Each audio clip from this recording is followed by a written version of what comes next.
नमस्कार, आप देख और सुन रहे हैं राजस्थान आज तक। मैं हूं विजय कल्ला। आज हम एक और गंभीर विषय लेकर आए हैं। फूड इंस्पेक्टर्स, हमारी जान की कीमत, हमारे स्वास्थ्य की कीमत फूड इंस्पेक्टर्स होते हैं। बाज़ार में जितनी भी चीज़ें मिलती है लगभग सब में कोई ना कोई घालमेल ज़रूर होता है। घी, तेल, मसाले और सब कुछ खाने की चीज़ें लगभग गड़बड़ मिलती है और इसकी जो जांच है वो CMHO विभाग के अधीन फूड इंस्पेक्टर्स आते हैं, उनका काम होता है और अधिकारी इनको भेजते हैं कि यहाँ से सैंपल ले लें। अब मामला ऐसा आता है कि एक आम धारणा है, जब भी फूड इंस्पेक्टर कहीं पर जाते हैं सैंपल्स लेते हैं, यानी जस्ट लाइक एक वो छापा मारने वाली बात है। गांव में तो ऐसा होता है कि जैसे पीपाड़ पहुंच गए तो एक दुकान पर पहुंचते ही सारी दुकानें बंद, धड़ाधड़ सब भाग छूटते हैं, क्योंकि उनको पता है हम फर्जी काम कर रहे हैं, नकली माल बेच रहे हैं, घटिया माल बेच रहे हैं।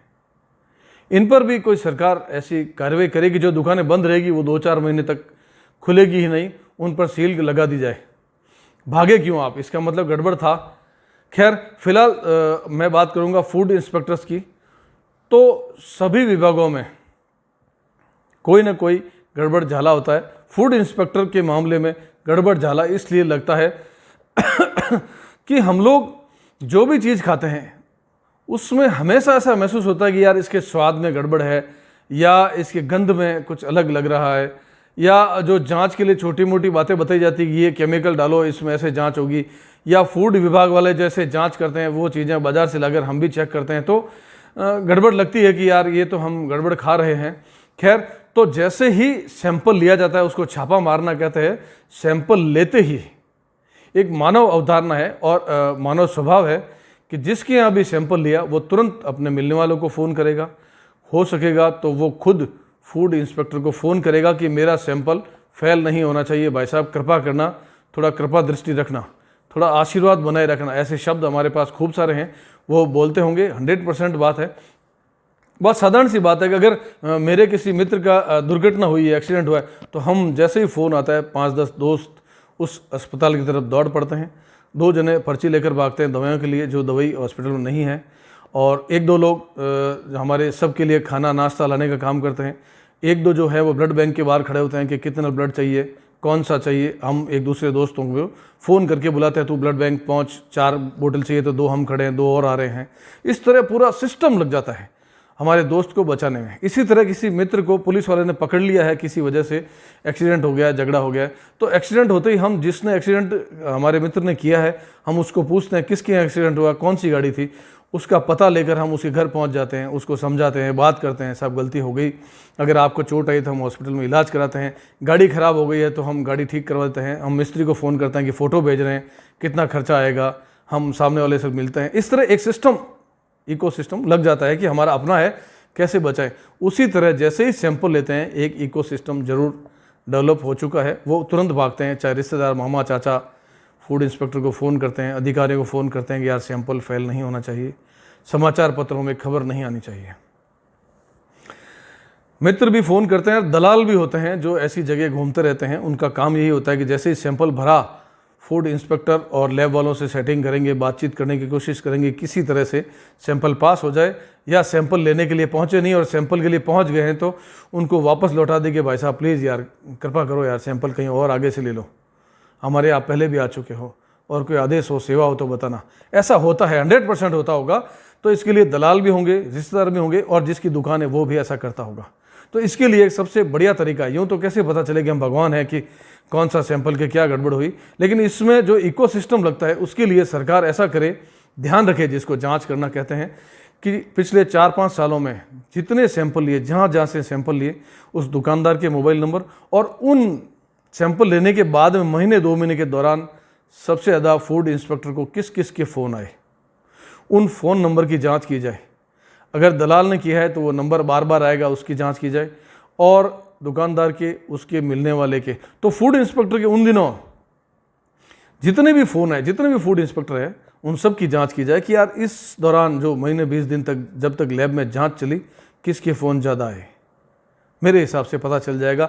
अगर इस वक्त उन्होंने नंबर डिलीट कर लिए हैं, बातचीत व्हाट्सअप सब डिलीट कर लिया, व्हाट्सअप पे चैट किया, बात किए, तो भी रिकवर होता है, बात होती है। अब हम लोग टेक्नोलॉजी के तौर पर इतने मजबूत हो चुके हैं कि 2-4 साल पुरानी बातचीत, वीडियो, फोटो डिलीट हो चुकी है, वो वापस रिकवर होती है। तो एक तो सरकार इस पर ध्यान दे, क्योंकि यार ये हमारी जान का मामला है, वरना शायद इतने चाँ की ज़रूरत नहीं पड़ती। लेकिन हम लोग शहर में रहते हैं, हमारी जो बीमारियां हैं वो ऐसे खान पान से होती है, कई बार कैंसर हो जाता है और टीबी हो जाती है, शरीर में कई सारी आंतें खराब हो जाती है। तो ऐसे में फूड इंस्पेक्टर और उससे ऊपर नीचे जो अधिकारी हैं उनका ध्यान रहे, और एक लैब में जो जांच करते हैं उनका भी फ़ोन सर्विलांस पे लिया जाए। जैसे ही सैंपल लिया लोग एक्टिव होते हैं अपनों को बचाने के लिए। ये बहुत साधारण सा मामला है। यूँ देखा जाए तो जो बचाने वाला है वो सिस्टम साधारण सा है कि ऐसा करेंगे, हर कोई करता है, लेकिन सैंपल फेल होने चाहिए अगर गलत है तो, और गलत सैंपल पास नहीं होने चाहिए। यहाँ बात ये मुद्दा है। लेकिन आमतौर पर ऐसा होता है कि इतने सारे सैंपल में सारे के सारे सैंपल फेल नहीं होते, और सारे सैंपल अच्छे हैं ये हो ही नहीं सकता। कौन सी चीज़ अच्छी मिल रही है बाज़ार में? हम स्वर्ग में नहीं रहते, हमारे अप्सराएं नहीं नाचती, हमारे यहाँ पर भगवान नहीं है, हमारे यहाँ यमदूत नहीं घूमते कि तुरंत भैंसे पर पटक के जो गलती करेगा उसको निपटा देंगे। हम यहाँ नीचे जहाँ रहते हैं वहाँ ये इकोसिस्टम चलता है, और जो अधिकारी है सैंपल लेने वाले या जो आदेश देते हैं कि आज यहाँ सैंपल लो, ये कार्रवाई करो, या सैंपल के बाद जो लेवल हैं वो भी इंसान है, ज़रूरतें सबकी होती है और रिश्ते भी होते हैं। ऐसे में थोड़ा सा ध्यान दिया जाना चाहिए। इसके बाद हम आते हैं CMHO विभाग में, एक फूड लाइसेंस वाला एक सिस्टम है जहाँ उत्तम चंद मेहता बैठते हैं। तो जब भी कोई लाइसेंस की प्रक्रिया होती है, लाइसेंस मांगा गया है, आवेदन किया गया और लाइसेंस की स्वीकृति दी गई है, लाइसेंस दे दिया गया है, इस दौरान किस किस के फ़ोन आए। इसी तरह सतीश राजपुरोहित गोपनीय शाखा में बैठते हैं।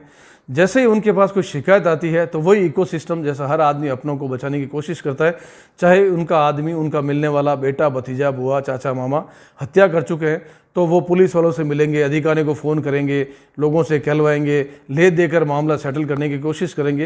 ये सभी करते हैं, बहुत साधारण सी बात है। तो ऐसे में ऐसे जो ये 3-4 लोग हैं, इनके इकोसिस्टम में जैसे ही कार्रवाई शुरू हुई, लाइसेंस आवेदन हुआ, सतीश जी के यहाँ कोई फाइल पहुँची, तो ये क्लीन चिट देते हैं आमतौर पर। तो क्या जिसके लिए शिकायत हुई वो एवं थी, गलत थी, फर्जी थी? कितने, 1, 2, 4, 6, लेकिन आमतौर पर कार्रवाई नहीं के बराबर होती है। कार्रवाई हुई तो दिखावटी या हुई ही नहीं। इसमें जगदीश लाल माथुर की भूमिका खास तौर से चेक की जाए कि जब जब किसी ने लाइसेंस मांगा, किसी का सैंपल लिया, और या किसी की जांच गोपनीय शाखा में सतीश राजपुरोहित के पास पहुंची, तो जगदीश लाल माथुर ने कितने कॉल किए, उस दौरान कितनी बार इनसे मिला, कितनी बार कॉल गए, कितनी बार आए, चाहे व्हाट्सएप कॉल, पर्चियाँ, जो भी। अब भले वो डिलीट कर चुके हैं या खबर देखकर डिलीट कर दें, या पहले ही इतने होशियार है डिलीट कर चुके होंगे, तो सरकार ऐसी चीज़ों को रिकवर करे। 2-4 डिपार्टमेंट पर कार्रवाई होगी, रिकवर होगा, ऐसी बात आएगी तो शायद बाकी पूरे प्रदेश का सिस्टम सुधर जाए, पूरे देश में ऐसी बात जाए कि ऐसा भी हो सकता है। क्योंकि जैसे ही कोई शिकायत आई वो कागज गोपनीय शाखा में पहुंचे, तो जैसे मैंने पिछली बार वीडियो में दिखाया था सबूत के साथ कि जगदीश लाल माथुर जो सेवानिवृत्त हो चुके हैं 25-30 साल पहले, वो मच्छरों पर दवाई छिड़कते हैं उस विभाग से, और उनकी नौकरी फर्जी थी। ये खबर मेरे पास कागज है, मैं चला चुका हूँ, अभी और खबरें आएगी। तो जगदीश लाल माथुर कब कब वहाँ पहुँचे, कितने कॉल उन्होंने किए, कितने कॉल इन्होंने वापस किए। जगदीश लाल माथुर की कहीं ना कहीं भूमिका हमेशा संदिग्ध रहती है, और वो जैसे ही जांच आती है वो उसको फ़ोन करते हैं, जिसकी जांच होती है फ़ोन में उसमें फाइल में कागज़ देख करके, भाई तुम्हारे खिलाफ एक जांच है, बोलो क्या करना है। अच्छा चलो ठीक है, निपटाते हैं, फिर आ जाओ मेरे से मिलो।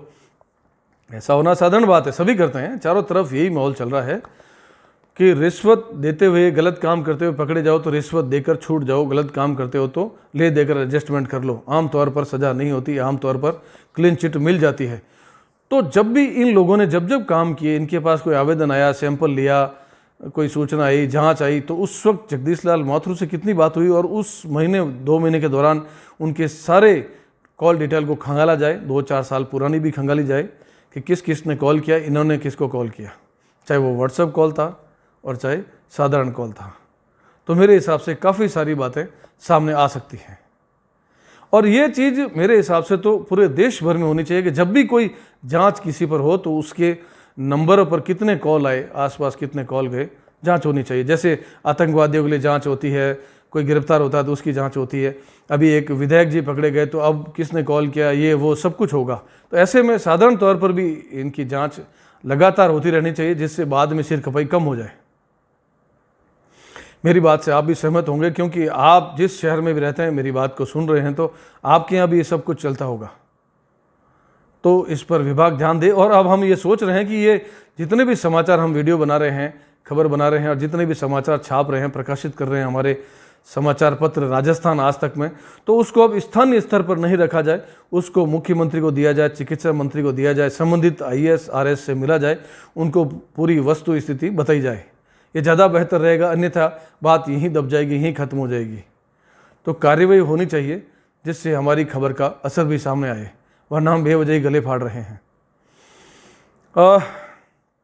लाइक, शेयर और सब्सक्राइब कीजिएगा। कल मैंने कल्ला एंड कल्ला फिल्म, जो मेरी फिल्म कंपनी है, उसमें मैंने एक फिल्म डाली थी, बेटी बचाओ दुनिया बचेगी। उसमें गूंगे बहरे का रोल मैंने किया था, हालांकि मैं तब क्लीन शेव था, कोरोना के बाद शेव वगैरह ये रखना शुरू किया था। ये प्रयोग किया और प्रयोग सफल रहा, अच्छा लगा। तो वो मेरी गूंगे बहरे की जो भूमिका थी, आपको कैसी लगी बताइएगा, और उसको भी सब्सक्राइब कीजिए मेरे चैनल को। मैं बहुत जल्द शूटिंग शुरू कर रहा हूँ, फिर मैं ऐसी फिल्में लाता रहूँगा आपके सामने। और ये जो खबर का चैनल है राजस्थान आज तक, इसको भी सब्सक्राइब कीजिए, लाइक कीजिए और शेयर कीजिए। लगातार मिलते रहेंगे, बातचीत होती रहेगी। जगदीश लाल माथुर की जब जब लोकेशन जयपुर आई है, जब जब लोकेशन CMHO ऑफिस में आई है, तब तब जांच की जाए कि कौन कौन से फैसले हुए और उनका परिणाम क्या आया, या किसकी जांच चल रही थी। क्योंकि जयपुर जब भी जगदीश लाल माथुर गए हैं, उनकी लोकेशन वहाँ, उसके मोबाइल नंबर आएंगे, ट्रेस हो जाएगी, उनके साथ कौन गए थे वो नंबर भी ट्रेस हो जाएंगे। और उन दिनों जिसकी जांच आई हुई थी, जगदीश लाल माथुर CMHO ऑफिस गए थे, तो वहाँ उनकी लोकेशन ट्रेस हो जाएगी, और वो कहाँ बैठे थे, वो किससे बात कर रहे थे। ये जयपुर जोधपुर के बीच की जो घालमेल है, ये जगदीश लाल माथुर ने खूब की है, और खूब लोगों को लेकर गए हैं उनके काम के लिए। ट्रांसफ़र करना, APO करवाना, निलंबन, ट्रांसफ़र वापस कराना, निलंबन वापस करवाना, ठीक करना, APO सेट करना, किसी की स्थानांतरण करवाना, ये सब कुछ। तो जब जब जगदीश लाल माथुर की लोकेशन जयपुर आई है, तब तक उसके साथ कौन कौन थे, और जब जब CMHO ऑफिस बैठे वो किस किस से बात कर रहे थे, इसका भी ध्यान दिया जाना चाहिए। परिणाम अच्छे निकलेंगे, व्यवस्थाएं सुधरेगी, और एक जगह सुधरेगी तो कई जगह सुधर जाएगी। सुना है वैसे जगदीश लाल माथुर की इन दिनों जयपुर में भी दुकानदारी लगभग बंद हो चुकी है, और बची खुची है वो भी बंद होने पर है। एक मैं फूड इंस्पेक्टर्स और बड़े साहब से भी कहूँगा, और चिकित्सा मंत्री जी से भी, कि इन लोगों को 5 स्टार, 2 स्टार, 3 स्टार और बाकी जितने भी बड़े रेस्टोरेंट हैं, खाने की चीज़ें जहाँ जहाँ मिलती है, वहाँ पर भी इनको चेकिंग के लिए भेजें, जाँच के लिए भेजें। हम लोग वहाँ भी जाते हैं, हमारे अपने ठहरते हैं, मिलते हैं, आते जाते हैं, खाते पीते हैं। तो या तो आपकी हिम्मत नहीं है तो कह दीजिए कि हमारी हिम्मत नहीं है, या हमारा जो भी एडजस्टमेंट है वो बढ़िया चल रहा है, तो हिम्मत नहीं है तो इस्तीफा दे दो, नौकरी छोड़ दो। और हिम्मत है तो फिर जाओ, कम से कम समाचार पत्रों में तो आए कि 2 स्टार, 3 स्टार, 5 स्टार में भी इन्होंने हाथ डाला, बड़े रेस्टोरेंट में भी गए। वरना यार घूम फिर कर आपको वो घी तेल मंडी दिखती है, मसाले वाले छोटे मोटे गली छाप लोग दिखते हैं, वहाँ जाकर 2-4 किलो का सैंपल लेते हैं, थोड़े दिनों में फेल पास का मामला सेट हो जाता है। फेल हुए तो 2-5 हज़ार की पेनल्टी, वरना बात खत्म। तो जहाँ बहुत बड़े गोदाम है जो बड़े लोगों के, उनको भी चेक किया जाए, जांच किया जाए। और ये जो बड़े होटल्स है, रेस्टोरेंट्स है, इनमें भी हाथ डालने की हिम्मत करो प्रभु। यह बात मतलब बहुत ज़्यादा ही मजबूती से सेट हुई हुई है, क्या चल रहा है कभी खबर आती नहीं है किसी 3 स्टार, 2 स्टार, 5 स्टार में आप घुसे हो। मेरे हिसाब से घुसे क्या, उसके आसपास नहीं निकलते होंगे आप सैंपल के लिए। यूँ तो आप जरूर जाते होंगे, जाना ही होता है, लेकिन सैंपल लेने के लिए मेरे हिसाब से हमने आज तक कोई खबर नहीं पढ़ी, कभी समाचार प्रकाशित करने की जरूरत ही नहीं पड़ी। तो प्रभु बड़े अधिकारी साहब, चिकित्सा मंत्री जी, इनको वहां पर भी भेजो यार। ये करते क्या है, केवल नीचे वालों को दबाना डराना है क्या। घूम फिर के घी मंडी, तेल मंडी, मसाला मंडी, तो बाकी किधर जाएंगे। रिश्ता इतना मजबूत है कि चाचा या ये चाचा बुआओं की होटल्स हैं, सारे रेस्टोरेंट हैं, इनको चेक करना ही नहीं है तो मामा जी के हैं, कैसे जाएंगे अंदर। मामा जी नाराज हो जाएंगे, मम्मी राखी बांधती है, सब कुछ गड़बड़ हो जाएगी, ऐसा कुछ है क्या। या गांधी जी की फोटो लगे हुए रंगीन कागज कुछ ज़्यादा ही प्रभावशाली हो रहे हैं, तो बड़े साहब हिम्मत कीजिए, मुख्यमंत्री साहब हिम्मत कीजिए, इनको वहाँ भेजिए। बाकी फेल पास तो जो होगा आप करते रहिएगा, लेकिन हिम्मत तो करो। नमस्कार, जय हिंद, जय भारत। एसी कम कर यार, ठंड लग रही थोड़ी। 28 कर दे।